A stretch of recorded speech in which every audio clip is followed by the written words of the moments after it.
Hello everyone, Lateralus of Team Rankstar here again with my teammate. I'm waiting for it. Hello, this is EndoZoa, and I am paying attention and ready to respond to my setup. I don't even know.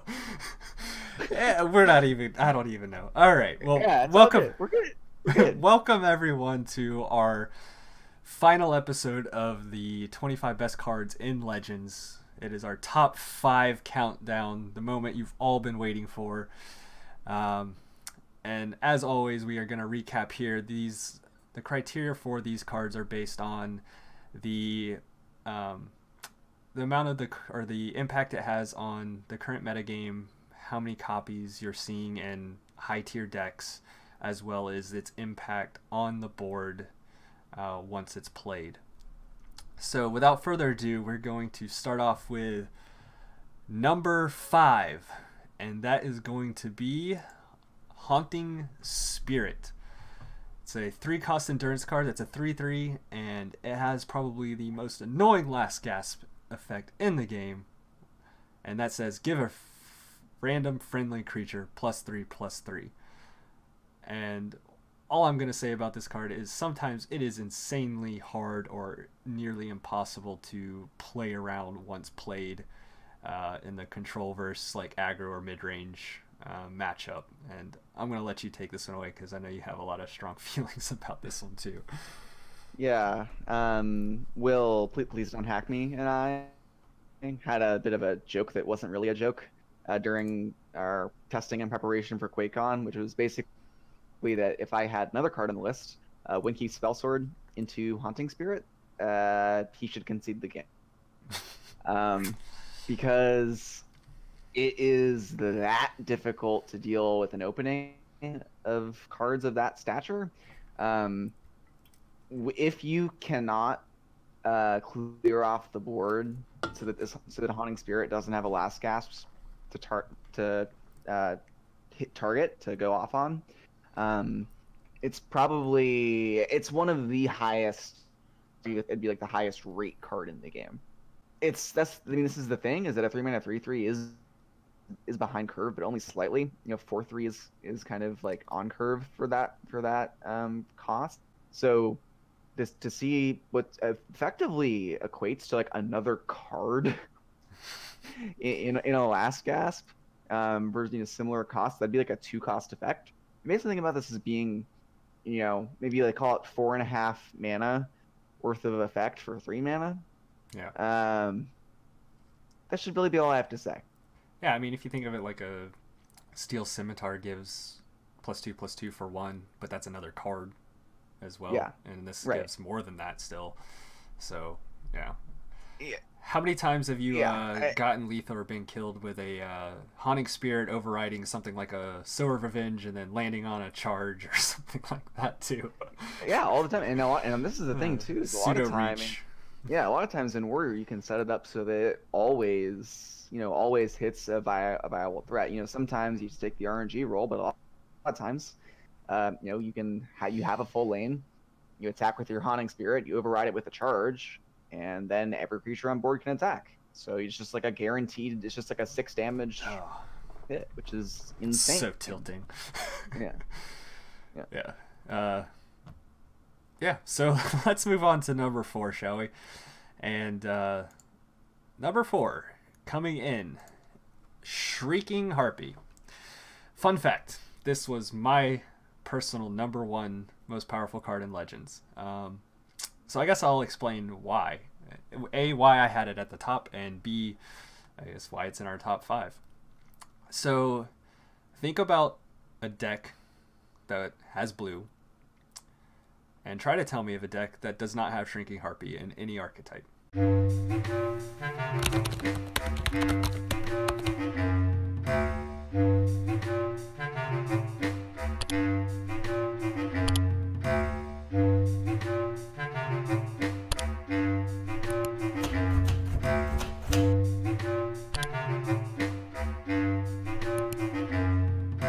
If you're not running Shrieking Harpy, it's probably wrong. Is the way I'm basically is what it's coming down to.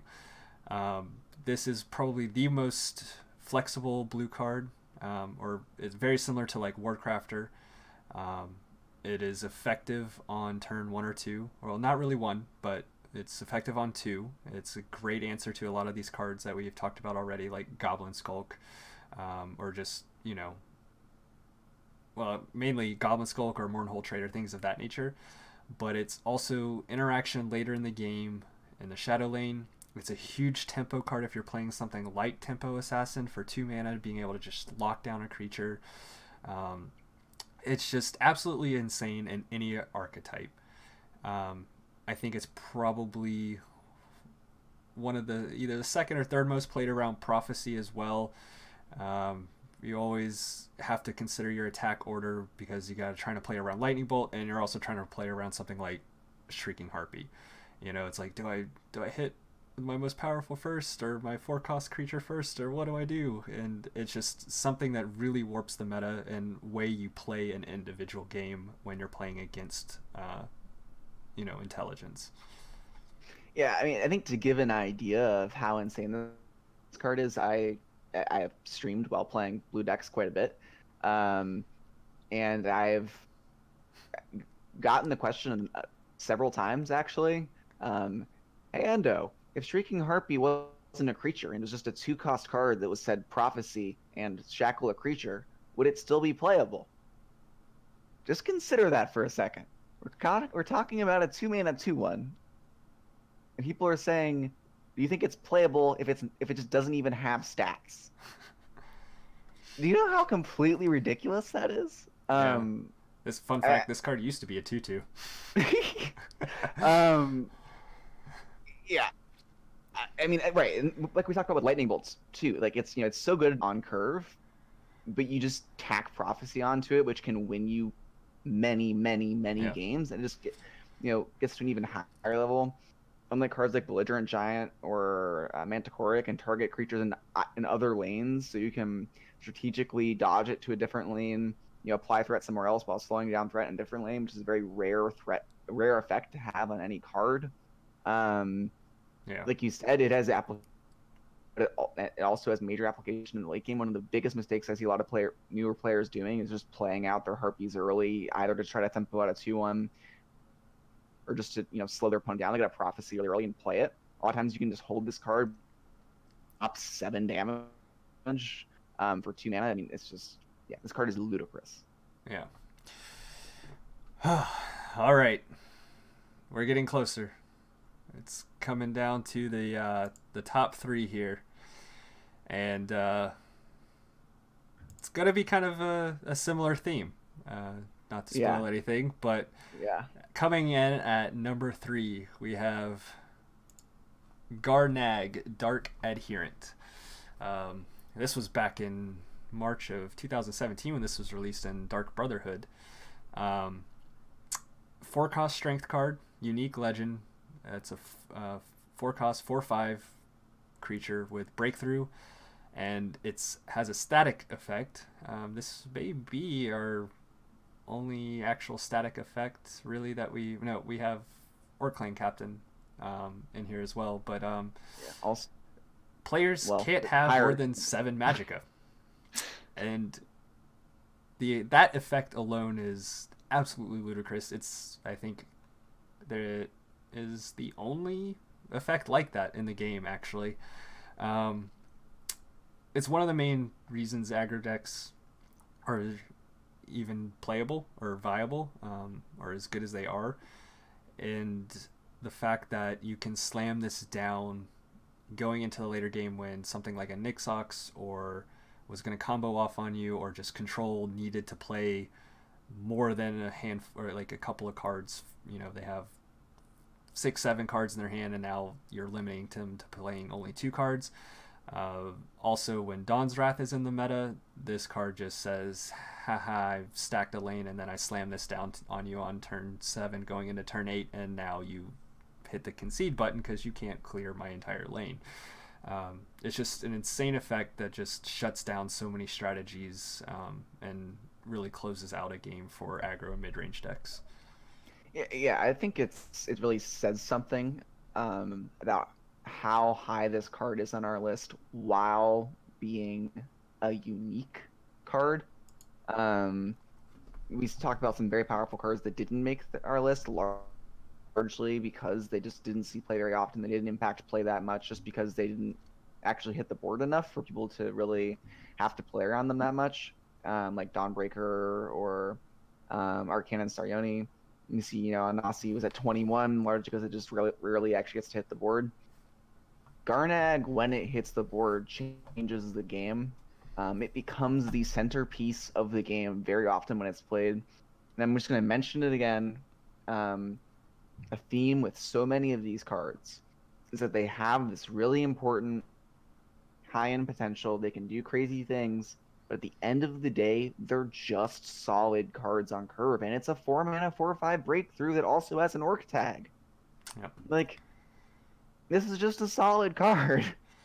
Yeah. You don't feel bad about like playing, oh, it's a slightly worse troll. Like Troll's one of the best. I mean, it's not on the list, but it's like one of the best 4-drops in the game. Yeah. I think one last thing worth talking about too is once it's played, and maybe if the game's not ending, it really does start becoming kind of like mind games and strategy to who's going to end up trading off the Garnag, because if your opponent is blocking your Magicka, and your Magicka reveals at the beginning of the turn, so if your opponent does kill it, they still only have 7 mana that turn, so, and then you get your full Magicka going into the next turn. So I think there's a lot of strategy there and a lot of things that your opponents have to play around as well. It does happen every now and then where you'll play a Garnag and then a couple turns later it might be holding you back from winning or something like that. But it's natural the decks that it wants to go in in same way as like Corrupting Shade, right? Where Corrupting Shade is a card you really want your opponents to have to trade into it. You don't want to be the one trading it off because you basically just get an extra attack in. And if they're the one trading it. Same thing with Garnag. If your opponent's forced to trade into it, you get your mana back first. And because of the decks it goes in, that's almost always the case. So when you're in a proactive position, the card is just ludicrous. All right, let's move on to number 2, and shout out to one of our favorite content creators, Justin Larson. Number 2, Withered Hand Cultists. He may want it at number 1, but it's close, right? Withered Hand Cultists coming in at number 2. 3-cost strength card. That's a 3/4 creature, and it says here's another static effect. All actions cost 2 more. I personally think this card was overlooked or not played enough for far too long. Going back from the beginning of the game, there were times when you would see it come in and out, but the first year of this game, like in the open beta and even early after it was fully released, you did not see this card enough, in my opinion. It is one of the, again, main reasons that aggro or mid-range can exist in this game, and as good as it is, I think we're starting to see why Warrior's kind of the best, aggro deck in the game. Haunting Spirit, Garnag, now this card's coming up. You had Sower also in the top 10, so it's a lot of powerful cards. It's just an absolute bonkers card, making Firebolts cost 3, Lightning Bolts cost 6, and I think the biggest one is probably making Ice Storm cost 8. Going into that, like we mentioned, turn 5 or 6, you got to play around Ice Storm, unless you played this card. Conveniently, with a Garnag in play, 8-mana Ice Storm isn't playable. Not a very good card. So you had Harpy at number 1. This was my number 1. So it ended up only a place off where I wanted it. I'm still a little irritated with its it swapped places for I had our number 1 card at number 2, so it got flip flopped on me. But I mean, this card we're talking about cards that warp the metagame. I mean, what? Yeah. I think so you're talking about when this card wasn't really played as much as it should for a long time. It's a classic thing that people who are newer to CCGs or kind of underdeveloped CCG communities Um, mirror effects aren't viewed as very powerful initially. So things even like, Ice Storm, it's like the classic example is a lot of newer players to Magic the Gathering, and way back in the day, in 1993, 4, didn't really realize how good Wrath of God was, because they'd look at it and say, "Oh, well, it kills your creatures, but also kills my creatures. That's not that great." Um, that when in the development there was people started realizing, oh, I can build a deck that plays very few creatures, and then I'm just killing all your creatures, and I don't have creatures to kill. Yeah. Wow.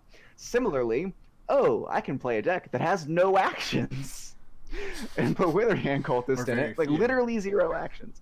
Right? Yeah, but even we're talking about Crusader Warrior decks that play like Right. Raid Party, Crusaders, Crusaders, Assault, they still Assault, like, don't care. yeah. I'm playing this card Yeah, anyways. Walu, right. I mean, we thought, I know, like Icarus and I think Petamax for a little while were trying to play like 2 of this card in Battle Mage, which is a deck that plays like 15 actions or something, because it's that important when you're trying to take proactive lines. Really good versus weak matchups, right? So yeah, no, it's insane. Completely.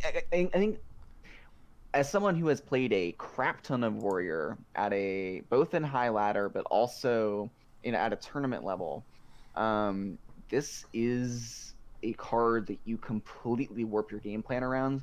The lengths that you will go to protect a cultist against a control opponent are just absurd. Like I will sacrifice multiple creatures or just give up tempo entirely, take trades rather than deliberately just tempo scimitars onto this card, throw it in. Like I will plan my entire game. Like I will play through Shadow instead of Field or something, because of the way that curves go to play on Viper, to protect this card. Yeah, it is that important when you play it. I agree. All right, can we get a drum roll for our number 1 Team Rankstar best card in Legends, Ash Berserker? Most of you probably had to know it was coming at this point, not being on the list. There's no way this card would not be on the list. And we're continuing the trend here. You kind of look at the list and you're like, where's the red cards? Well, they're in the top 3. This card, absolutely the best card in Houses of Morrowind, in my opinion, obviously, or our opinion. I think this is the only card out of all of Team Rankstar that was in the top 5 of everyone's initial ranking before we got together and started discussing it. So Ash Berserker is that card that allows aggro and mid-range to play a threat and continue to draw cards. It has you see a increased play of cards like Crown Quartermaster, the daggers being able to throw on there. Warrior, mid-range battle mage just have a ton of 5-powered creatures anyways. You have like the troll you mentioned earlier, Soul Revenge, you got the Frost Atronachs from Breton Conjurers, you have everything, right? I mean, there's so many cards, Blood Dragons, so many cards just trigger this card, and the fact that it most of the time just cycles itself is absolutely insane for anything trying to be proactive and aggressive. Yeah, I think this is, again, we're talking about cards that define the best decks in the game. What are some of the best decks in the game? What have they been for the past couple months? Right now, Battle Mage and Warrior are up there. This card defines both of those decks. There was a long time there where Hualu was one of the best decks in the game, one of the most ladder dominant decks in the game. This was a critical card there, and it's still a critical card in that deck, which is seeing a little bit of a resurgence as of late. I mean, if you're playing red, you have to build your deck around this. The fact that Ash Berserker is so important is one of the big reasons why Archer actually isn't very good right now, because Archer isn't particularly good at getting 5-power creatures.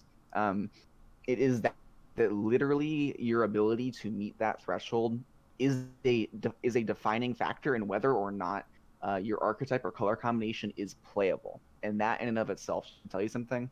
Along with Corner Club Gambler, this is also one of the reasons I've been playing more Crushing Blows and Reverberate Strikes, because you need to kill this card. And like you said, this card frequently, in the decks that they play it, very frequently has the floor like go of 4 mana 4/3 draw card. Yeah. 4 mana 4/3 draw card is a good card. Yeah. I mean, it's not like a great card, but that's like not a bad card. Looking like East March Crusader, which is one of the better cards in aggressive yellow deck, which has 2 health, which is a really like again we talk about things like Firebolt being the major cutoff points.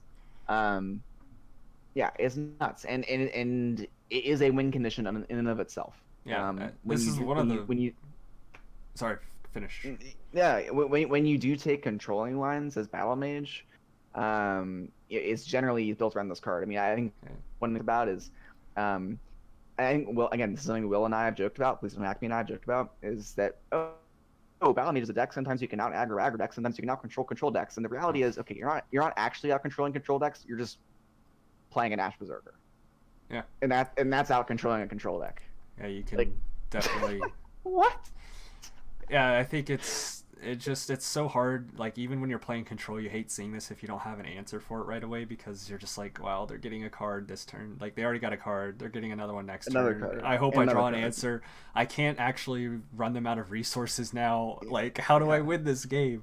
Yeah, you get out-carded by an aggro deck. Right. It's like, why is this happening to me? This is not how these archetypes work. And I think paired with something like a Withered Hand Cultist too, like if those 2 cards are out in the field at the same time, it's just like I need to use extra cards to get rid of their stuff, and they're drawing cards this whole time. Like, what is happening to me? You're like, okay, so they have a Withered Hand and an Ash Berserker, and I have 2 Firebolts in hand. Okay, so it's turn. I have 5 mana, or Magicka, so I can't kill this Ash Berserker. So I have to wait till because my Firebolts together cost 6. So I have to wait till next turn to use 2 cards to kill your Ash But it's already drawn 2 after it's drawn 2 cards, and it's a 4/3. Oh, and I'm getting hit with your Withered Hand and your Ash. Oh, and also I should probably be prioritizing killing this Withered Hand first, because I can't play any of my other cards to kill the Withered Hand, which means, oh, you're drawing another card off Ash Berserker. So, yeah. So that's it. That's our top 25 best cards. We have the list over here for you all. Just to, I know this video has gone a little bit longer than the other ones, but we kind of wanted to really talk about some of these cards. But really happy with our list, I think, as a team. I think, obviously, give or take a slot here and there on a lot of these cards, no one's really going to pick fights with you. But this is how we see it as a competitive team, together, putting our heads together and figuring this out. So I hope you guys did enjoy our countdown. Real quick, as a reminder, the people who did work on this were my Chris, who's Lateralus, and then also Paulo Diogo, please don't hack me, and you can call me Al, also contributed to both making initial lists that we aggregated and then having lengthy and thorough discussions to come down to our ultimate list that we settled on to get to this point. Yeah, I think we spent like 6 to 8 hours as a group to really, like individually and as a group, to try to get this down. So I hope you guys enjoyed it. Spent a lot of time on it. Pretty happy with it. And again, this is, the meta as of, the August, September meta. This is when we really came up with this, 2018. So, post QuakeCon, post Drain Vitality Nerf. Yep. Yeah, that Drain Vitality Nerf patch. Yep.